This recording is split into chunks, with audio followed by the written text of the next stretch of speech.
All right, so today we're going to break down a moment that honestly felt like it came out of a political thriller. It started with what sounded like a casual remark about a real estate deal, but it ended up sending these huge shockwaves across the globe, testing a critical alliance and the very idea of what it means to be a sovereign nation. And this is where it all kicked off. This single statement. The idea that the United States could, and maybe even should, just buy Greenland. Now, look, this wasn't a totally new idea in the grand scheme of history, but hearing it in the 21st century, it immediately lit a diplomatic fire. So, how did Denmark react? Well, they didn't just say no. The response was immediate, it was blunt, and there was zero room for interpretation. Prime Minister Mette Frederiksen basically shut the whole thing down, calling it absurd. This wasn't the start of a negotiation, it was a brick wall. So let's really dig into that rejection, because this was so much more than a simple no thank you. What we saw was a powerful defense of the principles that have kind of held the world together since World War II. An order that was specifically designed to stop powerful countries from treating smaller ones like they're just pieces on a chessboard. And here's the fundamental fact at the heart of Denmark's whole argument. Greenland isn't just a giant piece of ice and rock. It's an autonomous part of the Kingdom of Denmark, with its own people, its own government, and its own right to decide its future. That's a legal reality. It's not something on a price list. The justification you heard a lot was that this was all about defense and strategy. But Denmark's comeback was pretty simple. The U.S. already has a major military presence and access in Greenland because of agreements that have been in place for decades. So, if it's not really about access, what's it actually about?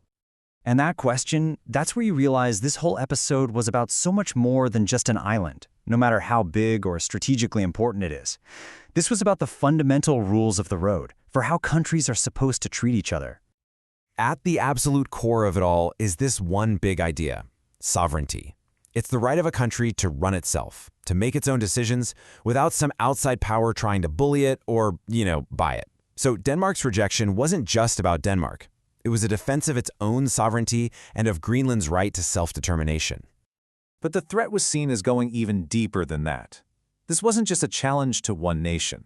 It felt like a challenge to the whole system, to international law, to that post-war order we just talked about, and especially to the idea of collective security inside of NATO. And this is a point you absolutely cannot forget. Because Greenland is part of the Kingdom of Denmark, it's covered by NATO. So this isn't just a squabble between two nations. This involves the most powerful military alliance on the planet, an alliance built on one single promise: mutual defense. And that sets off a really scary domino effect. The entire foundation of NATO is that an attack on one member is an attack on all of them. So any kind of hostile move, even a political one, against Greenland could be seen as a direct challenge to the whole alliance. That kind of thing risks a crisis that could unravel everything. Now, you might be thinking, okay, but did allies really take this threat that seriously? And the answer is yes. The reason why is that this whole Greenland thing didn't just happen out of the blue. It was seen as fitting into a larger and frankly pretty troubling pattern of behavior that had allies already on edge. You see, concerns had been building for a while. Things like unilateral military talk around Venezuela, and a general sense among allies that international rules and norms were being ignored. So when the comments about buying Greenland popped up again, they weren't laughed off. They were seen through this new, much more serious lens. In this quote right here, it just hits the nail on the head. It captures this huge shift in thinking.